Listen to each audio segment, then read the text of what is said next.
بك الذي خلق الإنسان من علق اقرأ وربك الأكرم الذي علم بالقلم علم الإنسان ما لم يعلم صدق الله العظيم. وقال النبي صلى الله عليه وسلم طلب العلم فريضة على كل مسلم أو كما قال عليه السلام. ان مواقع میں ہم دیکھ رہے ہیں کہ ایک طرف جو مدارس اسلامیہ ہیں، دینی مدارس ہیں، تو ان کا سالانہ اختتام ہو رہا ہے مختلف اجلاس و جلسوں کی شکل میں کہ تعلیمی نظام، تعلیمی سلسلہ ختم ہونے پر وہ اپنے گھروں میں آ رہے ہیں، اور دوسری طرف ہم دیکھ رہے ہیں کہ اسکولوں میں کچھ بچے ہیں جن کا SSC کا ایگزام بھی چل رہا ہے، 10ویں کا امتحان چل رہا ہے، اللہ انہیں کامیاب فرمائے، اور دیگر بچوں کا قریب امتحان ہونے والا ہے، گویا ان کا بھی ایک اختتامی سال ہے، یعنی سال کی انتہا ہے ان کی بھی۔ اللہ تعالیٰ ان طلباء، ان بچوں کو خوب ترقی نصیب فرمائے، خوب اللہ آگے بڑھائے۔ ذہن میں ایک تصور اکثروں کی یہ سمایا ہوا رہتا ہے کہ ایک طرف مدرسے ہیں جن مدرسوں میں دینی تعلیم دی جاتی ہے، اور ایک طرف اسکولیں ہیں جن اسکولوں میں دنیاوی تعلیم دی جاتی ہے۔ گویا یہ کہنا لغو اور مبالغہ نہیں ہوگا کہ ہم ایسا سمجھتے ہیں، اور ایسا ہو بھی رہا ہے اکثر و بیشتر، کہ مدرسے والے دنیاوی تعلیم سے محروم اور اسکول والے دینی تعلیم سے محروم۔ گویا ہم نے علوم کو اور علم کو ان دو درسگاہوں میں اور دو مراکز میں ہم نے تقسیم کر دیا ہے کہ اگر دین کا علم حاصل کرنا ہے تو مدرسے ہیں، دنیا کا علم حاصل کرنا ہے تو اسکولیں ہیں۔ یہ چند سالوں کی ایجاد ہے کہ اس طرح یہ علیحدگی اختیار کی گئی ہے، ورنہ ہم تاریخ پر نظر ڈالیں گے اور اسلامی معاشرے کا مطالعہ کریں گے تو یہ پتہ چلتا ہے کہ پہلے اسلامی معاشرے میں چاہے عصری تعلیم ہو چاہے دینی تعلیم ہو، ان کے مراکز ایک ہی ہوا کرتے تھے۔ ایک ہی جگہ سے بندہ دین کے تعلیم سے بھی فراغت حاصل کرتا تھا، اور ایک ہی جگہ سے بندہ عصری تعلیم سے بھی فراغت حاصل کیا کرتا تھا۔ مگر دین سے بے توجہی، دین سے اجنبیت پنا آئندہ کے ایام میں اتنا بڑھ گیا کہ اب مجبوراً مدرسے والوں کو ایک اختصاص کے ساتھ اور مختص طور پر، فقط چونکہ دین سے بیزاری عام ہو چکی تھی، قرآنی تعلیم سے بیزاری عام ہو چکی تھی، اس لیے اب مجبوراً ان جگہوں پر اور ان مدرسوں میں فقط قرآن اور حدیث کی تعلیم دینے پر ہمارے اکابرین اور ہمارے بڑے مجبور ہو گئے، وگرنہ یہ کوئی علیحدہ چیز نہیں تھی۔ اور آج تو بڑے بڑے اسکالر کہہ لیجئے گا، یا جنہیں کچھ زیادہ علم دنیاوی آ جاتا ہے، معاف کیجئے گا، تو ان کی اعتراضانہ نظریں مدارس پر ہوتی ہیں، اور مدرسے کو نشانہ بناتے ہوئے اپنے لیکچروں میں اور اپنی تقریروں میں کہہ دیتے ہیں کہ ان مدرسے والوں کو کیا ہوا ہے کہ یہ بس محض چہار دیواری میں قرآن اور حدیث، اللہ معاف فرمائے، کرتے بیٹھتے ہیں، انہیں دنیا کا کوئی علم نہیں آتا۔ جب وہ مدرسے سے نکل جاتے ہیں تو پھر ایسی صورت میں ان کا مستقبل انتہائی تاریک ہوتا ہے، اللہ حفاظت فرمائے، ان کا فیوچر بڑا تاریک ہوتا ہے۔ وہ کیا کریں گے دنیا میں نکل کر؟ کیوں نہ ان مدارس والے، کیوں نہ ان لوگوں کے لیکچروں میں اور تقاریر میں اور خطاب میں یہ بات رہتی جیسے ایسا لگتا ہے کہ یہ بڑے ہمدرد ہے، بڑے ہمدرد ہے. کیوں نہ ان مدرسے والے بچوں کو عصری تعلیم دیتے ہیں. ان مدرسوں میں کیوں نہیں عصری تعلیم ہوتی ہے کہ مدرسے سے نکلنے والا حافظ ڈاکٹر کیوں نہیں بنتا، مدرسے سے نکلنے والا عالم انجینئر اور بڑے بڑے ڈگریاں کیوں نہیں حاصل کر پاتا. تو بھئی سوال جیسے مدرسوں پر ہے تو سوال ویسے مفہوم مخالف میں بھی رہے گا. اگر ہم یہ کہیں تو یہ غلط ہوگا کہ جیسے آپ کہہ رہے تو ویسے ہم یہ کہہ سکتے ہیں کہ کیوں نہیں آج اسکول اور کالجوں سے نکلنے والا ڈاکٹر، حاصل کرنے بڑی بڑی ڈگریاں حاصل کرنے والا فرد اور بچہ کیوں نہیں حافظ بنتا، کیوں نہیں عالم بنتا. کوئی ڈاکٹر حافظ کیوں نہیں ہوتا، کوئی انجینئر عالم کیوں نہیں ہوتا. سوال تو دونوں طرف رہتا ہے. تو چونکہ اس قسم کے نظریات رکھنے والے افرادوں نے اس مدرسوں کو اور اسکولوں کو اور دین کو اور دنیا کو علیحدہ کر کے رکھ دیا ہے، مشرق و مغرب کا تفاوت کر کے رکھ دیا ہے، ایک دیوار کھڑی کر کے رکھ دی ہے. جبکہ ہم قرآنی اصول میں اور احادیث میں غور کریں گے اور زمانے رسول اور زمانے صحابہ میں غور کریں گے تو پتہ چلتا ہے کہ ایسا افتراق ہرگز نہیں تھا، بلکہ کس قدر امتزاج ہے وہ سوچنے کی ضرورت ہے. ایک بہت بڑا تقاضا ہے. جہاں تک زمانے نبوی کا مسئلہ ہے، اللہ کے رسول صلی اللہ علیہ وسلم کے زمانے میں نبی کریم صلی اللہ علیہ وسلم نے دنیاوی اور عصری علوم کی نفی نہیں فرمائی بلکہ اس کو سراہا ہے. اللہ کے رسول صلی اللہ علیہ وسلم نے اس کو کیا کیا بھائی؟ سراہا ہے. مختلف صحابہ جو مختلف صلاحیتوں کے ماہر تھے، مختلف صحابہ جو مختلف صلاحیتوں کے ماہر تھے، اللہ کے رسول صلی اللہ علیہ وسلم نے ان صلاحیتوں میں مہارت حاصل کرنے کی نبی کریم صلی اللہ علیہ وسلم نے انہیں ترغیب دی. کتنے صحابہ ایسے ہیں جن کو اگرچہ وہ عربی النسل تھے، ان کی زبان عربی تھی، ان کی لینگویج عربی تھی، مگر وقت اور حالات کے تقاضے کے پیش نظر اللہ کے رسول صلی اللہ علیہ وسلم نے انہیں مختلف زبانوں کے سیکھنے کا حکم دیا کہ مختلف زبانیں اور مختلف لینگویج کو سیکھو. صحابہ کو کہا جا رہا ہے. ایک دفعہ کسی صحابی کو زخم لگ گیا، نبی کریم صلی اللہ علیہ وسلم اس وقت موجود تھے، بڑا تیز قسم کا زخم تھا. تو تذکرہ ہوا کہ 2 ڈاکٹر ہے، 2 طبیب ہے، تو ان کو بلایا جائے اور علاج کیا جائے. تو اس پر نبی کریم صلی اللہ علیہ وسلم، ابن ماجہ کی روایت ہے، اس پر نبی کریم صلی اللہ علیہ وسلم نے فرمایا کہ ان دونوں ڈاکٹروں میں سے بہتر ڈاکٹر کون سا ہے؟ ہماری زبان میں بھائی کون، اس کی ڈگری کیا ہے، آنے والا کون ہے، سرجن ہے، MBBS ہے، MD ہے. بھائی اختصاص ہم چاہتے ہیں کہ نہیں؟ تو اللہ کے رسول صلی اللہ علیہ وسلم نے اس کو سراہا ہے.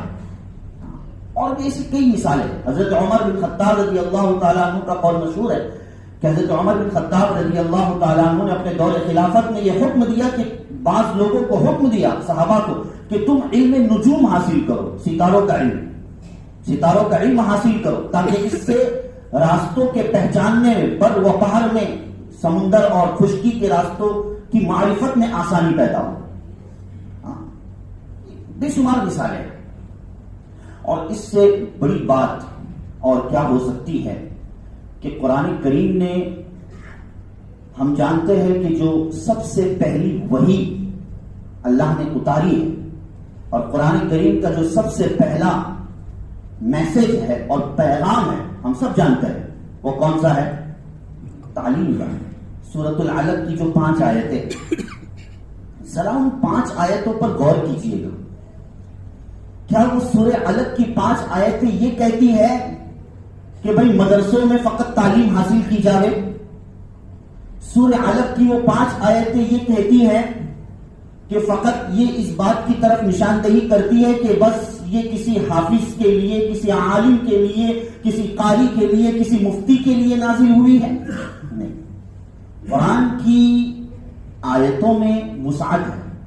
قرآن کی آیتوں میں کیا ہے؟ وسعت ہے. ذرا ان 5 آیتوں پر سرسری ان 5 آیتوں کا ذرا مطالعہ کیجئے گا. اللہ نے کس شان کے ساتھ ابتدا وحی کی ابتدا فرمائی ہے، اور قرآن کریم کو اللہ نے مطلب قرآن کریم کی ابتدا فرمائی. کیا فرما رہے اللہ؟ اس لفظ اقرا پر اب بولنے کی ضرورت نہیں ہے. اللہ سب سے پہلے ذکر فرما رہے اقرا، پڑھ، ہے نا، سب سے پہلا ورڈ ہے اقرا.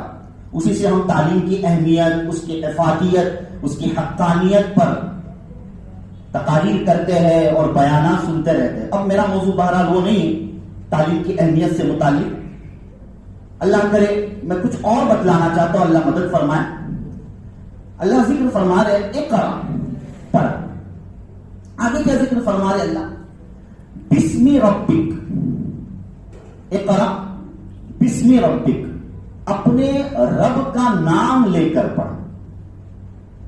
اپنے رب کا نام، صرف پڑھنا نہیں ہے بلکہ رب کا نام لے کر پڑھنا ہے، رب کا استحضار رکھتے ہوئے پڑھنا ہے. بس سمجھ میں آئی؟ اس معنی کر اس آیت کے ٹکڑے سے تعلیم کا مقصد واضح ہو گیا. تعلیم کا کیا واضح ہو گیا بھائی؟ مقصد واضح ہو گیا. کیا مقصد ہے تعلیم کا؟ کہ تعلیم وہی اصل تعلیم ہے جس سے رب کا استحضار ہو، جس سے رب کی کیا ہو؟ یاد ہو، جس سے رب سے پیار ہو. جو تعلیم رب سے پیار دلائے، جو تعلیم رب سے قریب کرے، جو تعلیم رب کی معرفت دلائے، وہی در حقیقت تعلیم ہے. نہ قرآن نے دینی اور دنیاوی تعلیم کے درمیان فرق کیا ہے، نہ حدیث نے، احادیث رسول نے دینی اور دنیاوی تعلیم کے درمیان فرق کیا ہے. اگرچہ دعاؤں میں اگر دیکھا جائے تو دعاؤں میں اللہ کے رسول صلی اللہ علیہ وسلم کے دعاؤں میں تعلیم کی صرف دو ہی قسمیں نظر آتی ہے. علم کی کتنی قسمیں نظر آتی ہے بھائی؟ دو. اللہ کے رسول صلی اللہ علیہ وسلم نے دعا مانگی، اللہم انی اسألک علما نافعا، اے اللہ مجھ کو نفع بخش علم نصیب فرما. علم کی ایک قسم نفع بخش علم. اور کبھی تو اللہ کے رسول صلی اللہ علیہ وسلم نے دعا مانگی، اللہم انی اعوذ بک من علم لا ينفع، ایسا علم ہم نہیں چاہتے اے اللہ، ایسے علم سے ہم تیری پناہ مانگتے ہیں جو نفع نہ دے. تو معلوم ہوا کہ علم کی صرف دو ہی قسمیں ہیں، ایک وہ علم جو نفع دے، ایک وہ علم جو نفع نہ دے. اور علم وہی علم نفع دے سکتا ہے جس علم کا رابطہ، جس علم کا رشتہ رب سے ہو. بس سمجھ میں آ رہی؟ وہی علم نفع دے سکتا ہے جس علم کا رابطہ اور جس علم کا رشتہ رب سے جڑا ہو، وہی علم نافع ہے. اور جس علم کا رشتہ رب سے جڑا ہوا نہ ہو، جس علم کا ناطہ رب سے جڑا ہوا نہ ہو، تو وہ علم رب سے بغاوت پر کھڑا کرتا ہے. وہ علم رب سے کیا کرتا ہے؟ بغاوت پر کھڑا کرتا ہے. تعلیم اور اسلام اسلامی تعلیمات سے بغاوت پر کھڑا کرتا ہے. تعلیم تو ہے، علم تو ہے، لیکن اس علم کا تعلق رب سے جڑا ہوا نہیں تھا، تو اب وہی علم انسان کو بغاوت پر کھڑا کر دیتا ہے. جیسے کہ شیطان، بہت علم تھا، پوری دنیا زور مارے لیکن شیطان کے علم تک نہیں پہنچ سکتی، ہے کہ نہیں؟ لیکن اس شیطان نے اپنے علم کے تعلق کو اور ربط کو رب سے توڑ دیا تھا. اسی وجہ سے وہ راندہ درگاہ بن گیا، اللہ کی درگاہ سے اور اللہ کے دربار سے دھتکار دیا گیا، اور رہتی دنیا تک اس کا اثر باقی رہے گا. قیامت تک اس کا اثر کیا رہے گا بھائی؟ باقی رہے گا. اس لیے باوجود نام مسلمان ہیں، بڑے منصب پر بیٹھے ہوئے ہیں، فیصلہ کرنے کے لیے بیٹھے ہوئے ہیں، ایک اسلام اور غیر اسلام کا تقابل آ رہا ہے، ایک مقابلہ ہو رہا ہے کہ بھئی کیا ہے اسلام کی تعلیم. لیکن چونکہ رب سے ناطہ ٹوٹا ہوا ہے تو باوجود اس منصب پر فائز ہونے کے، باوجود نام مسلمان ہونے کے، اب ترجمانی دین اور اسلام کی یہ کر رہے ہیں کہ حجاب یہ اسلام کا لازمی حصہ ہی نہیں ہے. بھئی ہے کہ نہیں؟ اشارہ سمجھ گئے ہوگے کہ بھئی چند ججوں نے جو فیصلہ کیا ان میں سے ایک مسلمان خاتون تھی. کون تھی؟ ایک مسلمان خاتون تھی. بہت علم ہے، جج بننے کے لیے علم کم نہیں لگتا ہے، بہت علم ہے، مگر علم کا رشتہ رب سے ٹوٹ گیا تو اب اسلام کے تعلق سے اب بغاوت کا عنصر اور بغاوت کا مادہ فطرت میں آ گیا. یہ فطری چیز اللہ کی طرف سے بنائی. تو بہرحال قرآن کریم کی یہ جو پہلی آیت ہے جو پہلی نازل ہوئی، اقرا بسم ربک، اپنے رب کا نام لے کر پڑھ. تھوڑا آگے بڑھیے، اللہ آگے کیا فرما رہے؟ ہم کہتے ہیں نا بھائی دینی علم الگ ہے، دنیاوی علوم الگ ہے، کیا بات ہے؟ اللہ نے تو اگر ہمارے نظریات کے حساب سے اللہ نے اس آیت میں تو دنیاوی علوم کا تذکرہ فرمایا ہے، جس کو ہم دنیاوی علوم سمجھتے ہیں، اللہ نے اس کا تذکرہ فرمایا ابتدائی آیتوں میں. اگر دیکھا جائے تو اقرا بسم ربک الذی خلق، اپنے رب کے نام سے پڑھو. اللہ چاہتے تو اور بھی اپنی صفات کا تذکرہ فرما سکتے تھے. اپنے رب کے نام سے پڑھو جو رب ارحم الراحمین ہے، بڑا رحم کرنے والا ہے نا، بڑا کرم کرنے والا ہے، ستار ہے، غفار ہے. اللہ کی بے شمار صفات ہے، مگر ان صفات میں سے اللہ تعالیٰ نے صفت خلقیت کا تذکرہ فرمایا. بھائی ہے کہ نہیں؟ کس کا تذکرہ فرمایا؟ صفت خلقیت کا تذکرہ فرمایا. اقرا بسم ربک الذی خلق، جس نے پیدا کیا. مطلق اللہ خالق ہے، اللہ انسانوں کا بھی خالق ہے، اللہ آسمان کا بھی خالق ہے، اللہ زمین کا بھی خالق ہے، اللہ ہواؤں کا بھی خالق ہے، اللہ سمندر کا بھی خالق ہے، دنیا کی جتنی مخلوق ہے جانوروں کا بھی خالق ہے، اللہ سب کا خالق ہے. تو گویا اللہ تعالیٰ نے یہ کہنا لغو اور بیجا نہیں ہوگا کہ پڑھنے کا نصاب اللہ نے آگے ذکر فرمایا کہ اللہ کیا پڑھے، تیرے رب تیرے نام سے پڑھے، لیکن کیا پڑھے؟ الذی خلق، میں خالق ہوں، میری مخلوق میں غور کرو. میں خالق ہوں، میری مخلوق میں غور کرو، مخلوق کا علم حاصل کرو.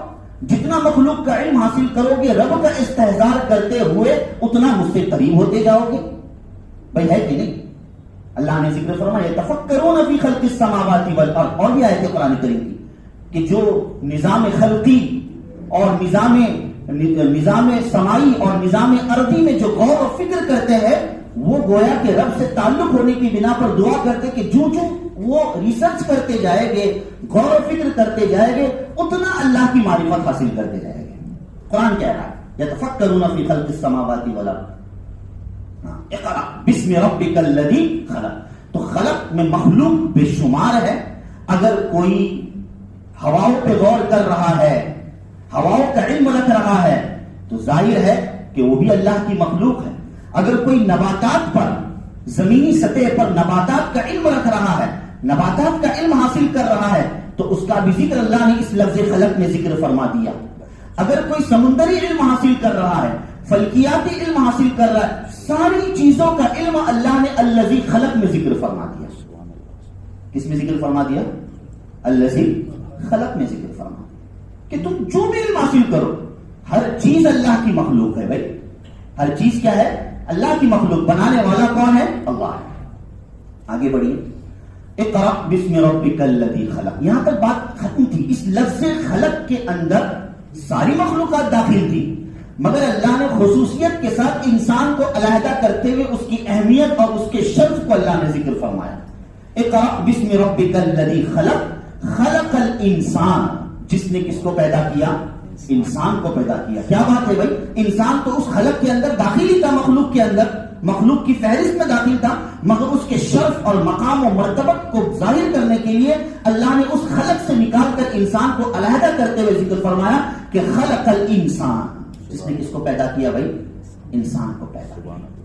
اور پھر کیسے پیدا کیا؟ یہاں پر اللہ نے بس نہیں کیا، یہاں پر اللہ نے بس نہیں کیا، بلکہ اللہ انسان کی تخلیق کی ابتدا کا ذکر فرما رہے ہیں.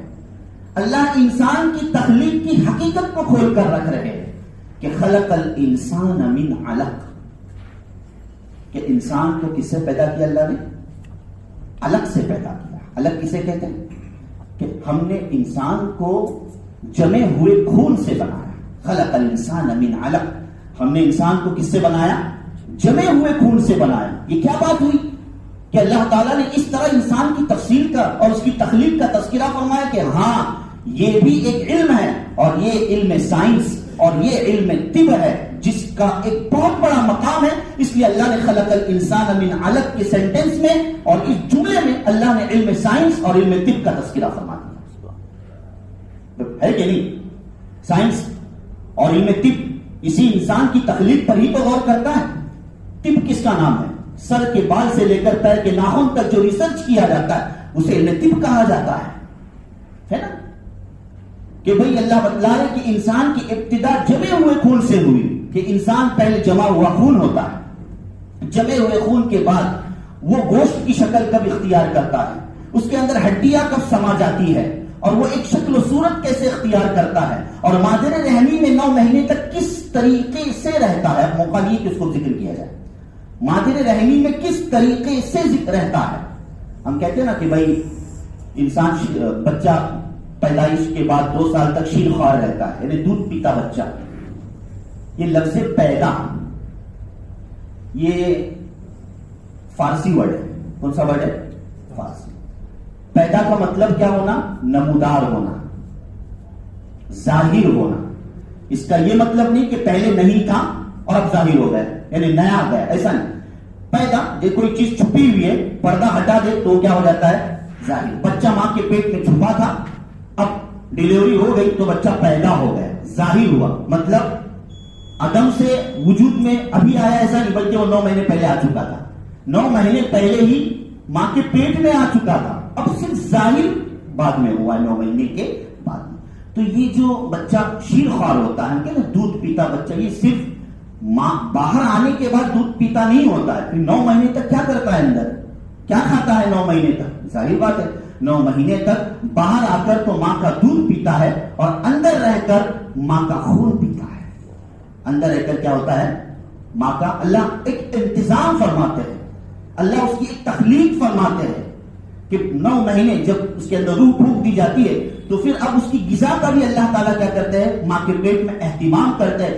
اسی لیے ایام حمل میں عورتوں کو ان کا جو ماہواری ہوتا ہے وہ بند ہو جاتا ہے۔ کبھی غور کیا اس پر؟ ایام حمل میں عورتوں کے جو ماہواری ایام ہوتے ہیں وہ 9 مہینے کیا ہو جاتے ہیں؟ بند ہو جاتے ہیں۔ اب اس خون کا فلٹر کر کے اللہ اس بچے کے منہ میں ایک صاف شفاف خون کو ٹپکاتے ہیں جو اس کے لیے غذائیت کا اہتمام کرتا ہے۔ بات سمجھ میں آ رہی؟ یہ اللہ کی تخلیق ہے، خلق الانسان من علق۔ جی ہاں، تو یہ اللہ نے جو ذکر فرمایا انسان کی تخلیق کا، اس آیت میں جو ذکر فرمایا یہ کیا ہے؟ سائنس ہے، یہ طب ہے، جس علم طب کا اللہ ابتدائی آیتوں میں اللہ پاک کیا کر رہا ہے؟ تذکرہ فرما رہا ہے۔ اس وقت تو بھائی ظاہر ہے کہ کون سا علم؟ نماز کا علم، نماز کا وجود نہیں تھا۔ حج کا علم، حج کا وجود نہیں تھا۔ زکات کا علم، زکات کا وجود نہیں تھا۔ دینی جتنے بھی ارکان ہیں ان کا تو کوئی وجود ہی نہیں تھا۔ اب تو دین آگے چلنے والا ہے، بڑھنے والا ہے، سمجھنے جانے والا ہے، مگر اس سے پہلے اللہ نے جس علم کا خصوصیت کے ساتھ تذکرہ فرمایا ہمارے اپنے ذہن کے اعتبار سے وہ ہے اصلی علم۔ وہ کیا ہے؟ اصلی علم، ایک سمجھ کے اعتبار سے، اور نہ علم ہے۔ اور پھر آگے بڑھیے، الذی خلق الانسان من علق، جس نے انسان کو جمے ہوئے خون سے پیدا کیا۔ اقرأ وربک الاکرم، پڑھ اپنے رب اس کے نام سے، اقرأ پڑھ وربک الاکرم، کہ تیرا رب بڑا مکرم ہے، قابل عظمت ہے۔ اللہ نے دوبارہ تذکرہ فرمایا۔ پھر آگے اللہ نے ذکر فرمایا الذی علم بالقلم، جس نے انسان کو کس سے سکھایا؟ قلم سے سکھایا۔